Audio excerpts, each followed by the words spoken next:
بسم الله الرحمن الرحيم. ياسين والقرآن الحكيم إنك لمن المرسلين على صراط مستقيم تنزيل العزيز الرحيم لتنذر قوما ما أنذر آباؤهم فهم غافلون لقد حق القول على أكثرهم فهم لا يؤمنون إنا جعلنا في أعناقهم أغلالا فهي إلى الأذقان فهم مقمحون وجعلنا من بين أيديهم سدا ومن خلفهم سدا فأغشيناهم فهم لا يبصرون وسواء عليهم أأنذرتهم أم لم تنذرهم لا يؤمنون إنما تنذر من اتبع الذكر وخشي الرحمن بالغيب فبشره بمغفرة وأجر كريم إنا نحن نحيي الموتى ونكتب ما قدموا وآثارهم وكل شيء أحصيناه في إمام مبين واضرب لهم مثلا أصحاب القرية إذ جاءها المرسلون إذ أرسلنا إليهم 2 فكذبوهما فعززنا بثالث فقالوا إنا إليكم مرسلون قالوا ما أنتم إلا بشر مثلنا وما أنزل الرحمن من شيء إن أنتم إلا تكذبون قالوا ربنا يعلم إنا إليكم لمرسلون وما علينا إلا البلاغ المبين قالوا إنا تطيرنا بكم لئن لم تنتهوا لنرجمنكم وليمسنكم منا عذاب أليم قالوا طائركم معكم أئن ذكرتم بل أنتم قوم مسرفون وجاء من أقصى المدينة رجل يسعى قال يا قوم اتبعوا المرسلين اتبعوا من لا يسألكم أجرا وهم مهتدون وما لي لا أعبد الذي فطرني وإليه ترجعون أأتخذ من دونه آلهة إن يردني الرحمن بضر لا تغن عني شفاعتهم شيئا ولا ينقذون إني إذا لفي ضلال مبين إني آمنت بربكم فاسمعون قيل ادخل الجنة قال يا ليت قومي يعلمون بما غفر لي ربي وجعلني من المكرمين وما أنزلنا على قومه من بعده من جند من السماء وما كنا منزلين إن كانت إلا صيحة واحدة فإذا هم خامدون يا حسرة على العباد ما يأتيهم من رسول إلا كانوا به يستهزئون ألم يروا كم أهلكنا قبلهم من القرون أنهم إليهم لا يرجعون وإن كل لما جميع لدينا محضرون وآية لهم الأرض الميتة أحييناها وأخرجنا منها حبا فمنه يأكلون وجعلنا فيها جنات من نخيل وأعناب وفجرنا فيها من العيون ليأكلوا من ثمره وما عملته أيديهم أفلا يشكرون سبحان الذي خلق الأزواج كلها مما تنبت الأرض ومن أنفسهم ومما لا يعلمون وآية لهم الليل نسلخ منه النهار فإذا هم مظلمون والشمس تجري لمستقر لها ذلك تقدير العزيز العليم والقمر قدرناه منازل حتى عاد كالعرجون القديم لا الشمس ينبغي لها أن تدرك القمر ولا الليل سابق النهار وكل في فلك يسبحون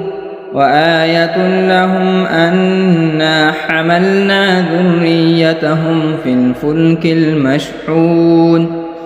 وخلقنا لهم من مثله ما يركبون وإن نشأ نغرقهم فلا صريخ لهم ولا هم ينقذون إلا رحمة منا ومتاعا إلى حين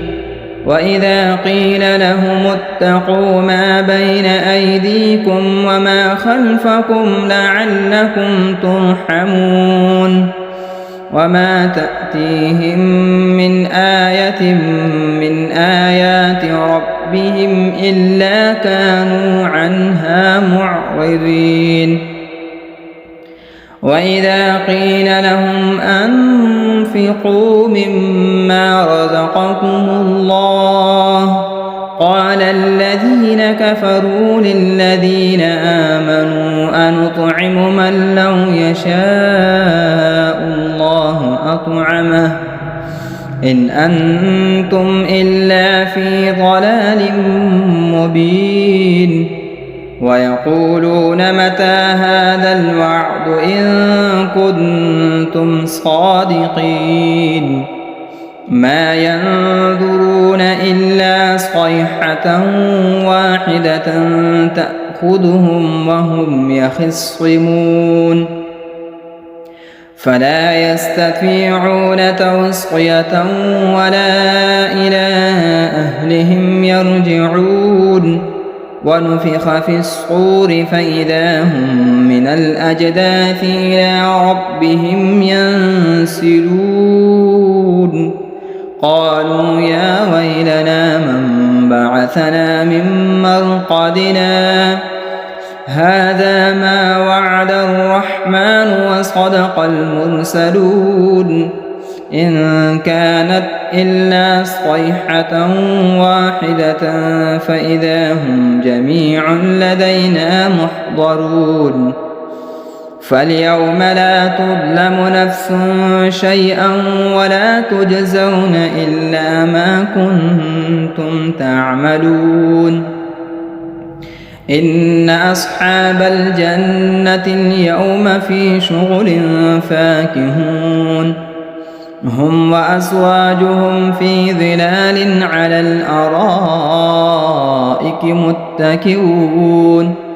لهم فيها فاكهة ولهم ما يدعون سلام قولا من رب رحيم وامتازوا اليوم أيها المجرمون ألم أعهد إليكم يا بني آدم ألا تعبدوا الشيطان إنه لكم عدو مبين وأن اعبدوني هذا صراط مستقيم ولقد أضل منكم جبلا كثيرا أفلم تكونوا تعقلون هذه جهنم التي كنتم توعدون اصلوها اليوم بما كنتم تكفرون اليوم نختم على أفواههم وتكلمنا أيديهم وتشهد أرجلهم بما كانوا يكسبون ولو نشاء لطمسنا على أعينهم فاستبقوا الصراط فأنى يبصرون ولو نشاء لمسخناهم على مكانتهم فما استطاعوا مضيا ولا يرجعون ومن نعمره ننكسه في الخلق أفلا يعقلون وما علمناه الشعر وما ينبغي له إن هو إلا ذكر وقرآن مبين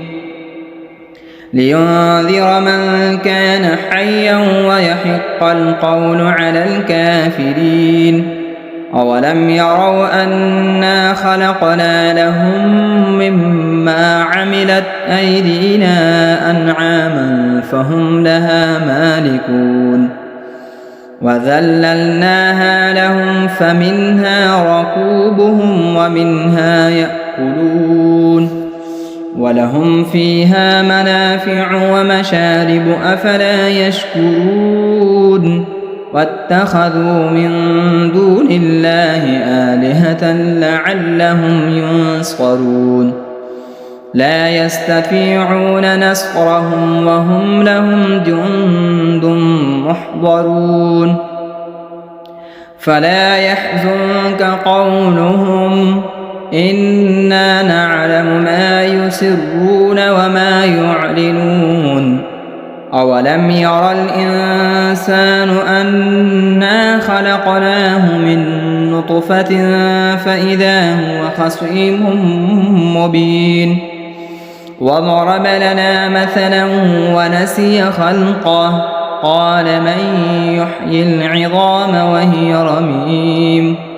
قل يحييها الذي أنشأها أول مرة وهو بكل خلق عليم الذي جعل لكم من الشجر الأخضر نارا فإذا أنتم منه توقدون أوليس الذي خلق السماوات والأرض بقادر على أن يخلق مثلهم بلى وهو الخلاق العليم إنما أمره إذا أراد شيئا أن يقول له كن فيكون فسبحان الذي بيده ملكوت كل شيء وإليه ترجعون بسم الله الرحمن الرحيم الرحمن علم القرآن خلق الإنسان علمه البيان الشمس والقمر بحسبان والنجم والشجر يسجدان والسماء رفعها ووضع الميزان ألا تطغوا في الميزان وأقيموا الوزن بالقسط ولا تخسروا الميزان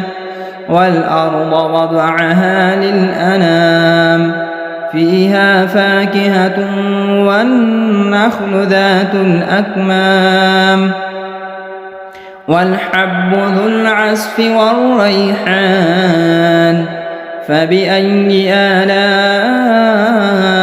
ربكما تكذبان خلق الإنسان من صلصال كالفخار وخلق الجان من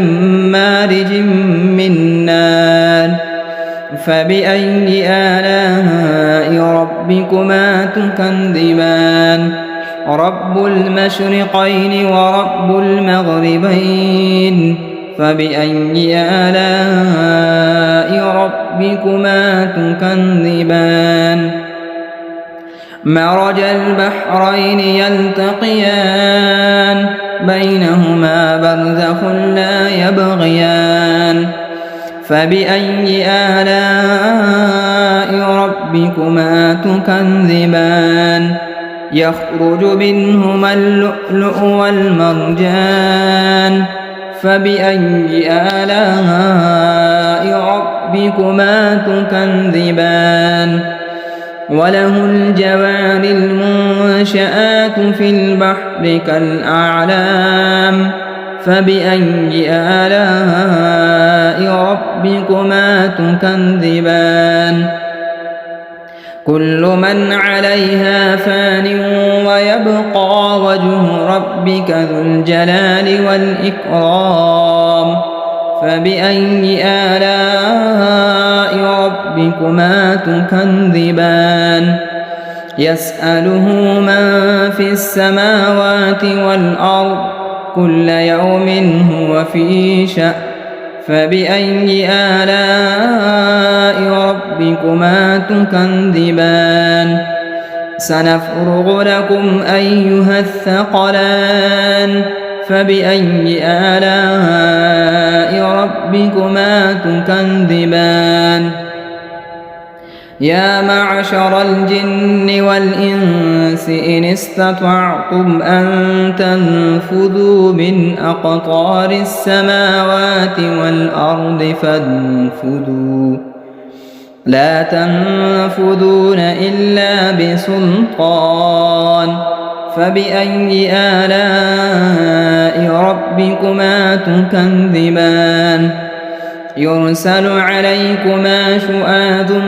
من نار ونحاس فلا تنتصران فبأي آلاء ربكما تكذبان فإذا انشقت السماء فكانت وردة كالدهان فبأي آلاء ربكما تكذبان فيومئذ لا يسأل عن ذنبه إنس ولا جان فبأي آلاء ربكما تكذبان يعرف المجرمون بسيماهم فيؤخذ بالنواصي والأقدام فبأي آلاء ربكما تكذبان هذه جهنم التي يكذب بها المجرمون يطوفون بينها وبين حميم آن فبأي آلاء ربكما تكذبان ولمن خاف مقام ربه جنتان فبأي آلاء ربكما تكذبان ذواتا أفنان فبأي آلاء ربكما تكذبان فيهما عينان تجريان فبأي آلاء ربكما تكذبان فيهما من كل فاكهة زوجان فبأي آلاء ربكما تكذبان متكئين على فرش بطائنها من استبرق وجنى الجنتين دان فبأي آلاء ربكما تكذبان فيهن قاصرات الطرف لم يطمثهن إنس قبلهم ولا جان فبأي آلاء ربكما تكذبان كأنهن الياقوت والمرجان فبأي آلاء ربكما تكذبان هل جزاء الإحسان إلا الإحسان فبأي آلاء ربكما تكذبان ومن دونهما جنتان فبأي آلاء ربكما تكذبان مدهامتان فبأي آلاء ربكما تكذبان فيهما عينان نضاختان فبأي آلاء ربكما تكذبان فيهما فاكهة ونخل ورمان فبأي آلاء ربكما تكذبان فيهن خيرات حسان فبأي آلاء ربكما تكذبان حور مقصورات في الخيام فبأي آلاء ربكما تكذبان لم يطمثهن إنس قبلهم ولا جان فبأي آلاء ربكما تكذبان متكئين على رفرف خضر وعبقري حسان فبأي آلاء ربكما تكذبان تبارك اسم ربك ذي الجلال والإكرام بسم الله الرحمن الرحيم إذا وقعت الواقعة ليس لوقعتها كاذبة خافضة رافعة إذا رجت الأرض رجا وبست الجبال بسا فكانت هباء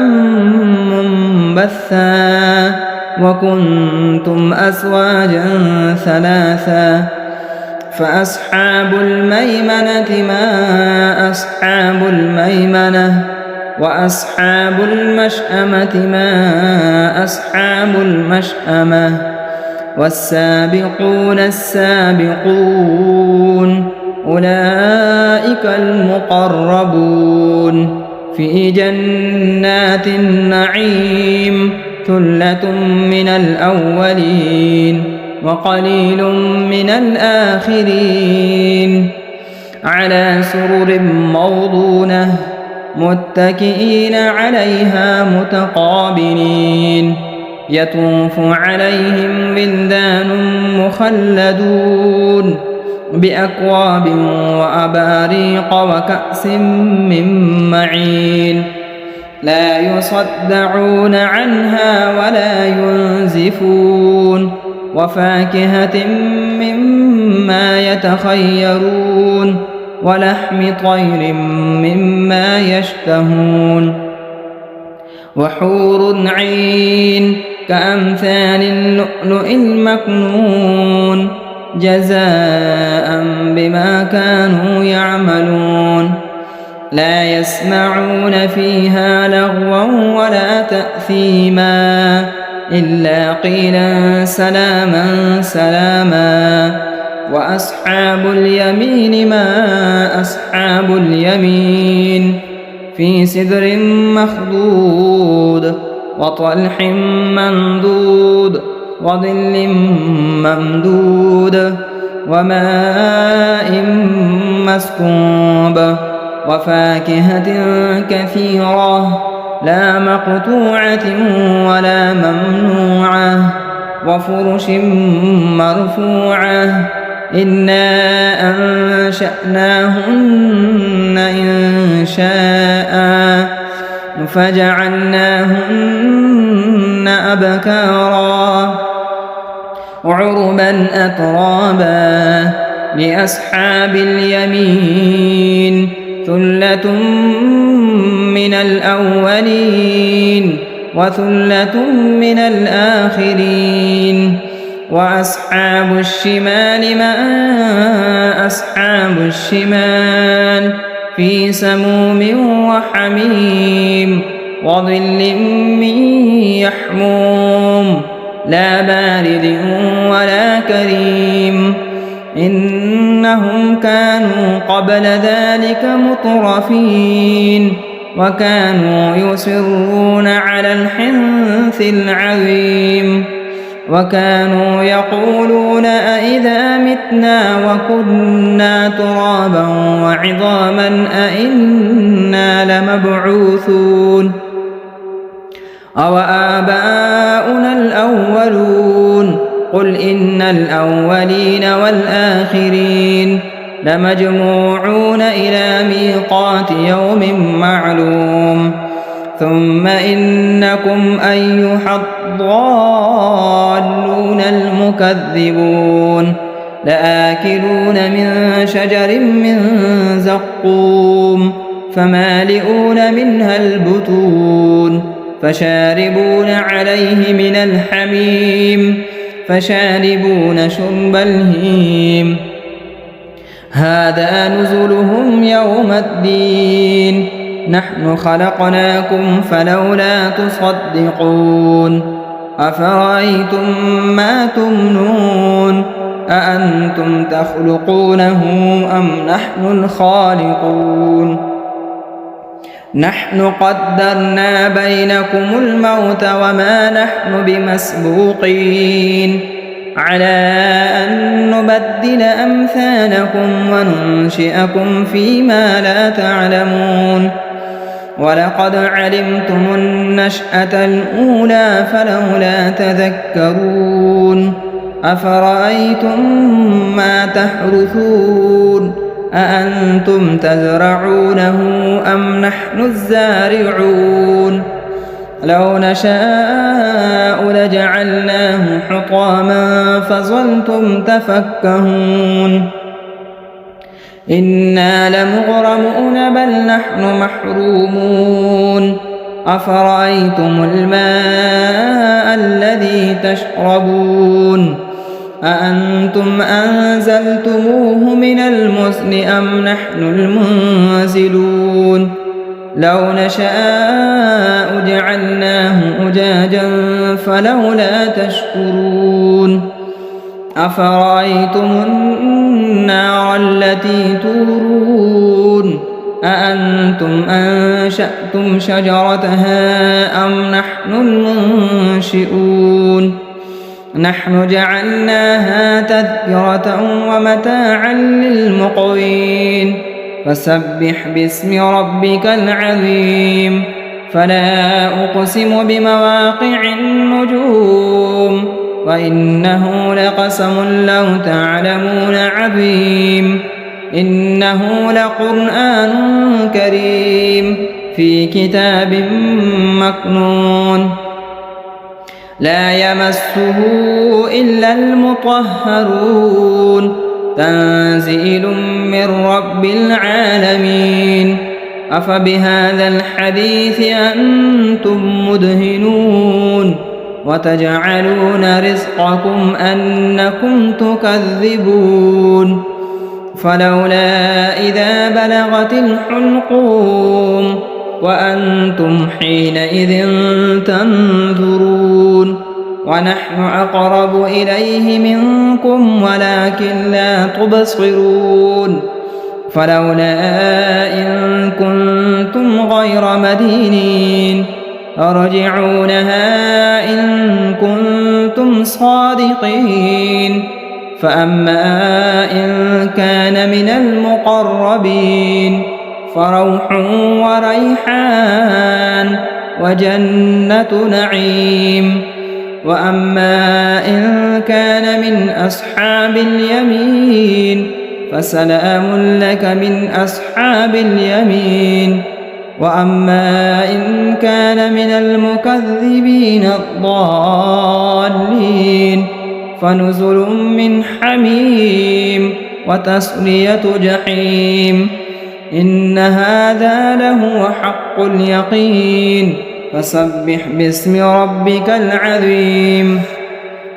بسم الله الرحمن الرحيم تبارك الذي بيده الملك وهو على كل شيء قدير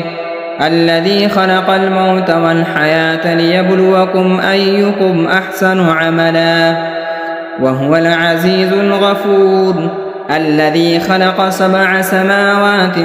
طباقا ما ترى في خلق الرحمن من تفاوت فارجع البصر هل ترى من فتور ثم ارجع البصر كرتين ينقلب إليك البصر خاسئا وهو حسير ولقد زينا السماء الدنيا بمصابيح وجعلناها رجوما للشياطين وأعتدنا لهم عذاب السعير وللذين كفروا بربهم عذاب جهنم وبئس المصير إذا ألقوا فيها سمعوا لها شهيقا وهي تفور تكاد تميز من الغيظ كلما ألقي فيها فوج سألهم خزنتها ألم يأتكم نذير قالوا بلى قد جاءنا نذير فكذبنا وقلنا ما نزل الله من شيء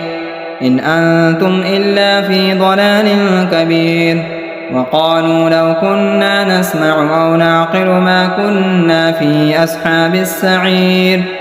فاعترفوا بذنبهم فسحقا لأصحاب السعير إن الذين يخشون ربهم بالغيب لهم مغفرة وأجر كبير وأسروا قولكم أو اجهروا به إنه عليم بذات الصدور ألا يعلم من خلق وهو اللطيف الخبير هو الذي جعل لكم الأرض ذلولا فامشوا في مناكبها وكلوا من رزقه وإليه النشور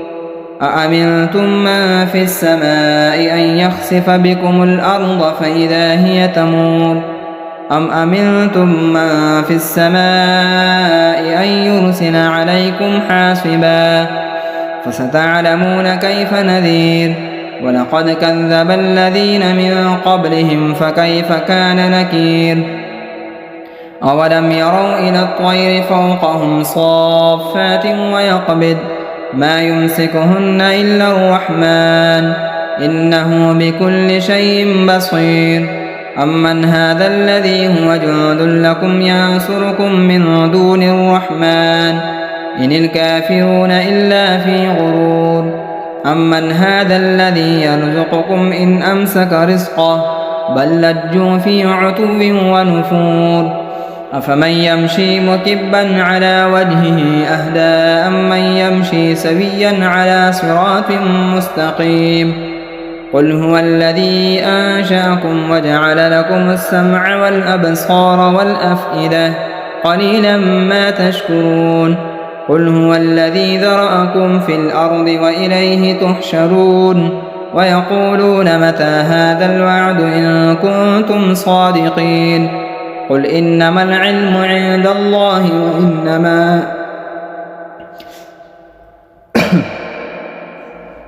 وإنما أنا نذير مبين فلما رأوه زلفة سيئت وجوه الذين كفروا وقيل هذا الذي كنتم به تدعون قل أرأيتم إن أهلكني الله ومن معي أو رحمنا فمن يجير الكافرين من عذاب أليم قل هو الرحمن آمنا به وعليه توكلنا فستعلمون من هو في ضلال مبين قل أرأيتم إن أصبح ماؤكم غورا فمن يأتيكم بماء معين صدق الله مولانا العظيم.